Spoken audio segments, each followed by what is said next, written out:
London, 1983, the BBC studios. The cameras are rolling, capturing a moment that would later become legendary in the history of science communication. Christopher Sykes, a journalist known for his persistent curiosity and probing questions, looks across at Richard Feynman, one of the most brilliant and unconventional physicists of the 20th century. Sykes asks a seemingly simple question: can you explain in ordinary terms why magnets attract? For a long, uncomfortable pause, 11 seconds, Feynman says nothing. The silence stretches, heavy and deliberate. Then with characteristic honesty and candor, he responds, I can't explain that attraction in terms of anything else you're familiar with because I don't understand it in terms of anything else. The admission is shocking. Here is a Nobel Prize-winning physicist, the same man who revolutionized quantum mechanics, openly confessing that he does not understand the everyday phenomenon of magnets in familiar, intuitive terms. Sykes looks visibly unsettled, caught off guard by the sheer audacity of the statement. On the surface, it seems like a confession of ignorance, but those who have studied Feynman's work closely know there is far more beneath the surface. Buried in 17 pages of his Cornell lecture notes, the full explanation emerges. What Feynman told Sykes was not a failure of understanding. It was deliberate, a form of intellectual misdirection designed to force students and viewers to confront a deeper truth about the nature of physics. Feynman understood magnetic fields better than almost anyone alive. What he was really saying would challenge and even dismantle the way generations of physics students had been taught to conceptualize fields. This episode comes from the documented BBC Horizon interview, The Pleasure of Finding Things Out, filmed just months before Feynman was diagnosed with cancer. The full exchange lasts about 4 minutes. Graduate physics students still watch it, but professors often pause the tape at exactly the wrong moment, missing the larger point. They miss the continuation of Feynman's thought, and more importantly, what he had already demonstrated years earlier in a 1964 lecture at Cornell University, witnessed by over 200 students and recorded in Volume 2 of the Feynman Lectures on Physics. When you read Chapter 1 of that volume alongside Feynman's private correspondence with colleagues, a clear pattern emerges. Feynman was not merely teaching electromagnetic theory differently, he was systematically challenging the conventional understanding of what a field really is. Cornell, fall 1964. Feynman walks into Physics 227, an advanced electromagnetism course. Without preamble, he erases the board. A student had drawn the familiar diagram, field lines radiating from a charged particle, arrows curling through space in neat, predictable patterns. It was the classic visualization of a field, something every freshman physics student had memorized. Every physics textbook presented it in nearly identical form. Feynman stares at the drawing, then shakes his head. This is a lie, he declares. Not a simplification, not a pedagogical approximation, a lie. The lecture hall falls completely silent. Every student senses that they are about to witness something extraordinary. Feynman asks the class, what is a field? Hands go up, as expected. A region of space where forces exist, one student offers. A vector quantity at every point, another says. It mediates electromagnetic interactions, adds a third. Feynman writes each answer on the board, carefully preserving the conventional wisdom. Then he writes in letters twice as large as the others, these are all descriptions of what fields do. None of you told me what a field is. The point is subtle but profound. Feynman is not denying the usefulness of fields. On the contrary, he recognizes the extraordinary power of the mathematical machinery physicists had built over 70 years to calculate field behavior. Maxwell's equations, vector calculus, tensor formulations, all of these tools are magnificent in their scope and precision. Students can memorize the divergence and curl equations, solve boundary value problems, calculate Poynting vectors, derive wave equations. They can predict electromagnetic waves, antennas, circuits, and light propagation with uncanny accuracy.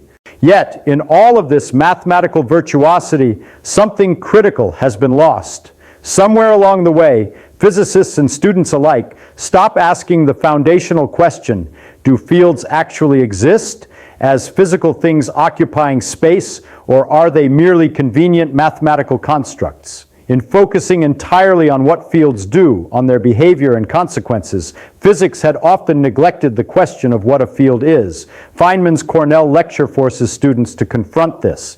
He demonstrates that the traditional diagrams, the arrows, the field lines, while useful for calculations, are not literal representations of reality. They are visual tools, approximations, mental aids. The field is not a substance that stretches through space. It is a set of relations, a description of how objects influence each other at a distance, mediated by underlying principles that are far more fundamental than the arrows drawn on a board. This distinction matters. It changes the way you conceptualize physics. It transforms fields from static things into dynamic relationships, interactions embedded in the fabric of space and time. When Feynman says he doesn't understand magnets in ordinary terms, he isn't admitting ignorance. He is pointing to the inherent strangeness of the universe.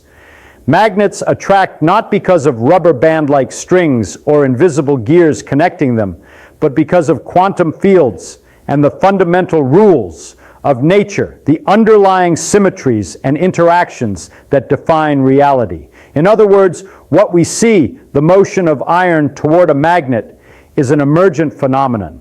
It arises from countless interactions of electrons, photons, and underlying quantum fields. The arrows on the board, the vector diagrams, the classical analogies are all attempts to make this invisible machinery comprehensible. They work to predict outcomes, but do not capture the essence of what is actually happening. By confronting students with this truth, Feynman is performing a kind of intellectual detox. He is forcing them to stop trusting intuition alone and to engage with the universe on its own terms, using observation, experiment, and mathematics as guides. Physics is not about creating comforting stories. It is about confronting the reality of how nature behaves, even when that reality defies everyday understanding. So when you watch the BBC interview, remember this: the uncomfortable silence, the seemingly evasive answer is not hesitation or ignorance. It is a deliberate pedagogical choice, a lesson in the limits of intuition and the importance of thinking deeply about the foundations. Feynman is reminding us that the universe does not owe us familiarity. It is often stranger than we can easily imagine. Magnets attract, not because we can picture them doing so, but because the underlying laws, the rules of electromagnetism and quantum mechanics demand it. In 1964, in that Cornell classroom, Feynman did more than teach electromagnetism. He challenged generations of physicists to rethink their assumptions about reality. He showed that even the most precise, elegant mathematics is only a tool to describe the world, not a literal depiction of it. And he did it with clarity, humor, and uncompromising intellectual honesty, leaving students with a lesson that echoes far beyond the classroom. A student, his name was David Merman, later a distinguished physicist himself, asks the obvious question: "Professor Feynman, are you saying electromagnetic fields aren't real?" Feynman's response is documented in Merman's 1989 memoir. He said, "I'm saying you've been taught to think they're real without anyone ever defining what real means in this context." Then he does something unexpected. He asks them to explain what fills the space between a magnet and a paperclip. The answers come fast. The magnetic field, lines of magnetic flux, field vectors at each point. Feynman waits. Then you're using the thing you're trying to explain as the explanation itself. This is where it gets uncomfortable, because what Feynman revealed next, documented across 3 consecutive lectures in November 1964, contradicted 70 years of physics pedagogy. He walks them through the history. Faraday, 1831, discovers electromagnetic induction, doesn't know mathematics, thinks in pictures, imagines lines of force threading through space. Useful metaphor. Maxwell, 1865, translates Faraday's intuition into equations. Even more useful. The equations work magnificently. They predict electromagnetic waves. They unify electricity and magnetism. They are confirmed by every experiment. But here's what happened. According to Feynman's analysis, physicists started treating the mathematical field, a calculational device, as if it were a physical substance permeating space. The map became the territory. But then, and this is the part that makes physics professors uncomfortable, Feynman points out that you can derive the exact same predictions using an entirely different framework. He introduces what he calls the potentials first approach. Instead of saying electric and magnetic fields are fundamental, you treat them as derivatives of more fundamental potential functions. Same experimental predictions, same physics, completely different ontology. The electromagnetic field in this view isn't a thing vibrating through space. It's a mathematical relationship between potentials. A student asked, voice uncertain, so which one is true? Fields or potentials? Feynman's documented response. Physics doesn't answer which is true. Physics answers which is useful for this calculation. The lecture hall erupts. Students who spent 4 years memorizing field theory suddenly realize they've been operating on hidden assumptions. One student, this is recorded in the lecture notes archived at Caltech, says, "But professor, you wrote a whole textbook on quantum field theory." Feynman grins. That grin is described by multiple witnesses. He says, "I wrote a textbook on quantum field theory mathematics." Don't confuse the math with what's actually happening in nature.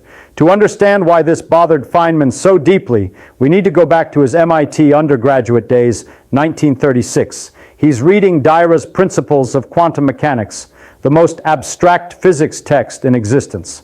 Dira introduces field operators, creation and annihilation operators, second quantization, brilliant mathematics. But young Feynman keeps asking his professors, what's being created? What's being annihilated? No satisfying answers, just don't worry about it. The math works. This frustration haunts him for decades. By the time he's teaching at Cornell, he's determined his students won't graduate with the same hollow understanding. This wasn't just about electromagnetic fields, but about how physicists mistake mathematical formalism for physical comprehension. The distinction matters because when you memorize, the electromagnetic field has energy density, U epsilons E2, 2 plus B2, 2m0. You're learning a calculational recipe. When you ask, what is this energy? Where is it located? Does it have independent existence? You're doing physics. Feynman's entire pedagogical mission was forcing students into the second category. He demonstrates this with a thought experiment documented in lecture 211. Two charged particles in space separated by distance, conventional explanation. Particle A creates an electric field filling all of space. Particle B feels this field at its location. Field does the mediating, Feynman's alternative.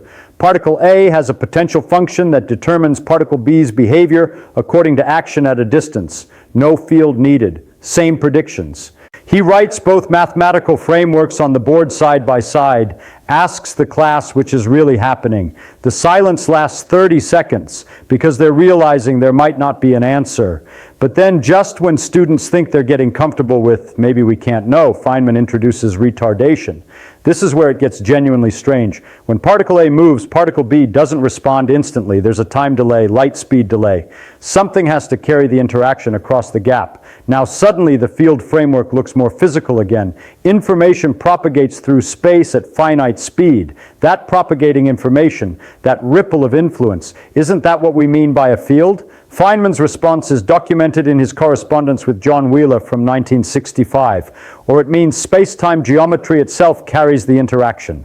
And what you call a field is just your description of curved spacetime's effect on particle trajectories. This reveals why most physics students memorize without understanding. They're taught to solve problems, not question foundations. A student can graduate with a physics PhD, publish papers using quantum field theory, calculate Feynman diagrams with facility, and never once ask what ontological status do these fields have. The education system actively discourages the question. When students ask it, professors say, that's philosophy, not physics, or the math works. That's what matters. Or, you'll understand after you've solved more problems, but they won't, because the understanding they're seeking doesn't come from more calculations. It comes from admitting that physics is built on useful models, not metaphysical truths. You've experienced this exact confusion if you've ever studied quantum field theory. The textbooks tell you particles are excitations of underlying quantum fields. Photons are excitations of the electromagnetic field. Electrons are excitations of the electron field. Clean story. Makes intuitive sense. Then you learn quantum fields are operator value distributions on spacetime, not physical things, mathematical objects. So what's being excited? The textbook moves on to calculating scattering amplitudes. Your question hangs unanswered. Feynman's approach to field explanation was fundamentally different from every physics textbook written before or since. He refused to use field lines, called them a crutch for people who can't think in vector calculus. He refused to treat Maxwell's equations as fundamental laws, called them useful summaries of electrostatic and magnetostatic observations, plus the displacement current term Maxwell added to make waves work. Most radically, he refused to say whether fields exist or not. He said the question was scientifically meaningless until you defined exist precisely enough to make testable predictions. But here's what he did teach, and this is documented across hundreds of pages of lecture notes. Think in terms of what's measurable. You can measure forces on charges. You can measure energy and momentum transfer. You can measure the trajectory of particles. Everything else, fields, potentials, virtual particles, wave function collapse, is interpretive framework, useful or useless depending on the problem. The greatest physics error is mistaking your interpretive framework for reality itself. A student asks, documented in the lecture archives, so electromagnetism isn't real. Feynman's response is worth quoting in full. Electromagnetism is as real as anything we know. But when you ask whether the electromagnetic field is real, you're asking whether your particular mathematical description corresponds to something onlogically primitive, and physics has no method to answer that. He continues, the field is real in the sense that it lets you calculate real effects. It's not real in the sense of being the unique, fundamental way nature operates. Nature doesn't care about your mathematical description. This created an existential crisis for serious physics students, because if you can't say what fields are, how can you claim to understand electromagnetism? Feynman's answer: you understand electromagnetism when you can predict electromagnetic phenomena using whatever mathematical tools work best for the problem. Sometimes that's fields, sometimes that's potentials, sometimes it's Feynman diagrams representing particle exchange. The physics is in the predictions, not the ontology. The same principle applies today when MIT physics students memorize Divrad curl operations but freeze when asked, what does divergence mean physically for an electromagnetic field? They can calculate it. They can't explain it because they learn the mathematical operator without learning why that operator captures something meaningful about field behavior. The divergence of E tells you about charge density. But what is the divergence as a physical process? Most students have no answer. They were never taught to ask. This connects to a broader crisis in modern physics education. Online courses show beautiful animations of field lines morphing through space, slick visualizations of electromagnetic waves rippling outward. Students watch these animations and think they understand fields. But visualization isn't understanding. Feynman proved this in a brutal demonstration witnessed by his Caltech students in 1975. He shows them an animation of a classical electromagnetic wave oscillating electric and magnetic field vectors perpendicular to propagation direction. Standard visualization. Then he asks them to calculate the wave's energy density using the animation. Nobody can do it because the visualization shows field magnitudes, not field intensities.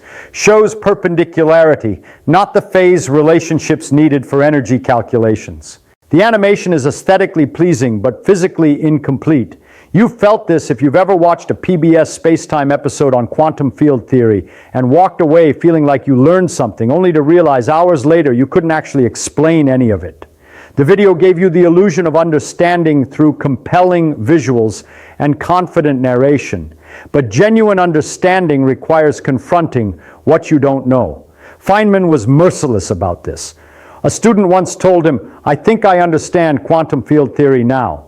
Feynman's response, tell me what happens when an electron emits a photon. The student launches into the textbook answer about field operators and creation operators. Feynman interrupts, no, tell me what happens. Not what the math says, what physically occurs. The student can't answer because nobody can. The math works. The physical picture is interpretation. This is why physics graduates often feel like frauds despite their degrees. They know how to manipulate symbols.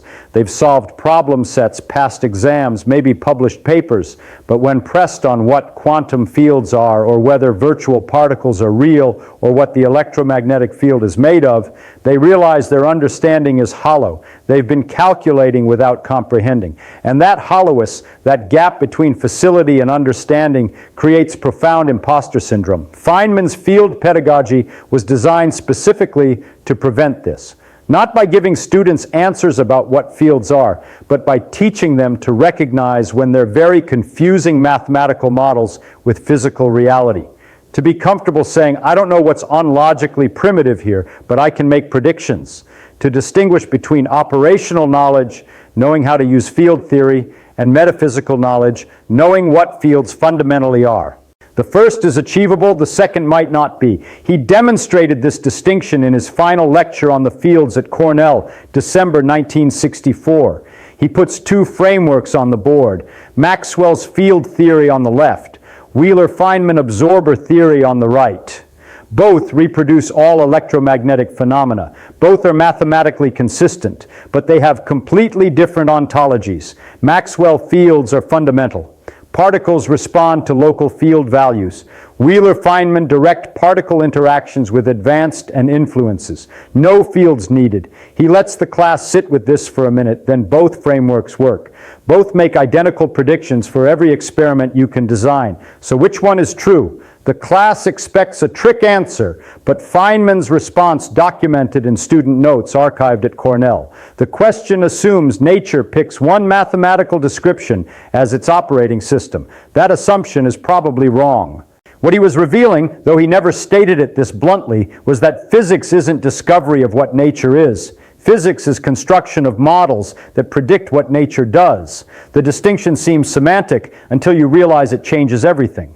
A discovery paradigm says, find the true equations. They reveal nature's essence. A modeling paradigm says, build predictive frameworks. They reveal nature's patterns. Fields might be useful models. They might not be fundamental constituents of reality. The question is scientifically underdetermined. This philosophical position solved the problem that had plagued Feynman since might. How to do physics without getting trapped in metaphysical assumptions. You treat fields as tools. When field formalism gives clean calculations, use it. When it doesn't, use potentials or path integrals or whatever works. Switch between frameworks fluidly. Never commit to one as the truth. Richard Feynman's approach to physics was profoundly pragmatic. He made groundbreaking contributions from quantum electrodynamics to the path integral formulation of quantum mechanics, precisely because he refused to be confined by any single ontological framework. Feynman did not insist that the universe conform to our mental pictures of how it should work. Instead, he focused on what could be predicted and measured, trusting that the mathematics would reveal the correct behavior of nature. This pragmatism, while incredibly powerful, created a deep tension for students trained to seek intuitive answers. Modern physics education often promises clarity. You will understand how nature works. Feynman's version of the promise was subtler. You will learn how to predict how nature behaves, and you will realize that no one truly knows why these predictions work. Take the electromagnetic field, for instance. It might be a fundamental feature of space-time. It might emerge from deeper, unseen quantum processes. It might even be a useful fiction that happens to match observations with stunning precision. Physics at present cannot decide among these possibilities. This naturally raises an uncomfortable question. If fields may not be real, if potentials and particles are only predictive tools, what distinguishes physics from sophisticated data fitting? Feynman addressed this explicitly in a 1982 lecture at Caltech. Physics is not arbitrary because its models are tightly constrained by deep symmetries and principles. Relativity, quantum mechanics, gauge invariance, conservation laws. These constraints are not mere inventions. They appear to reflect something profoundly structural about the universe itself. Even if the ultimate ontology remains uncertain, the models cannot be chosen freely. They are grounded in patterns and principles that seem fundamental. This insight sheds light on the infamous 1983 BBC interview with Christopher Sykes, when Feynman said, "I can't explain that attraction in terms of anything else you're familiar with." On the surface, it sounded like a confession of ignorance. In reality, it was a deliberate rejection of the premise that explanation must reduce one phenomenon to something familiar. In Feynman's view, real explanation arises from constructing a mathematical framework that predicts observations and connects to other frameworks. The attraction between magnets, for example, can be connected to relativity, quantum mechanics, and gauge theory. These connections constitute explanation, even without a classical mechanical picture of how one magnet pulls on another. This approach creates cognitive tension for students. Physics education often emphasizes mechanical intuition. Visualize field lines, imagine force carriers, picture virtual photon exchange. These visualizations feel like understanding, but once students encounter abstract formalisms, quantum field operators, gauge transformations, path integrals, they often feel lost. Feynman would argue they had an illusion of understanding all along. The mechanical pictures were crutches, helpful for intuition but not fundamental. True understanding, according to Feynman, is knowing which mathematical frameworks apply to which phenomena and why those frameworks are constrained the way they are. This may feel uncomfortable to anyone who has studied physics. You may remember solving Maxwell's equations without knowing exactly what the solutions really represent. You may have calculated Feynman diagrams without being able to say whether virtual particles exist as physical entities.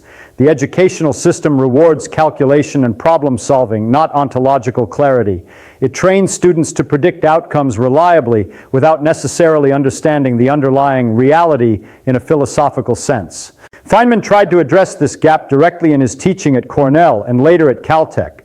He encouraged students to focus on the predictive power of mathematical models while acknowledging the limits of our conceptual understanding. But this approach rarely succeeded in fully liberating students. Human psychology craves certainty. We want to know what things are, not just how they behave. Accepting Feynman's perspective requires living with ontological uncertainty while maintaining mathematical precision, a balance that few students or even professional physicists can fully achieve. The implications are profound. If we cannot definitively say what classical electromagnetic fields are, whether they exist as physical entities or are convenient models, then the foundation of quantum field theory inherits this ambiguity. Quantum field theory, after all, is built on classical field concepts, extended into the quantum domain. If fields are ultimately instrumental, then quantum fields are powerful, predictive, and mathematically rigorous, but they may not be the final fundamental description of reality. They are a framework among potentially many. They are effective, but not necessarily ultimate. This perspective unsettles many physicists who hope that quantum field theory represents the universe's bedrock. Feynman's analysis suggests a humbler but more pragmatic view. The theories we use, the particles we calculate, the fields we manipulate are tools. They describe phenomena extraordinarily well. They predict outcomes with unprecedented precision. They connect deeply with one another. Yet they may not reveal the ultimate stuff of reality. This is not weakness. It is honesty. It is a recognition that physics is the art of predictive description constrained by symmetry and principle, rather than a metaphysical quest for the true nature of the universe. Feynman's genius was his ability to operate without the need for metaphysical certainty. His teaching aimed to cultivate the same freedom in students, to respect the predictive power of mathematics while accepting that what is real may be fundamentally inaccessible. For most physicists and students, this freedom is uncomfortable. We want certainty. We want to believe in the existence of particles, fields, and forces as tangible objects. Feynman teaches that sometimes it is more honest and more productive to treat them as models that work, guided by principles we can measure, test, and connect, even if their ultimate ontological status remains uncertain. In essence, Feynman's philosophy reframes what it means to understand physics. It is not about building intuitive, mechanical pictures of nature. It is about mastering the predictive frameworks, recognizing their interconnections, and respecting the constraints imposed by deep physical principles.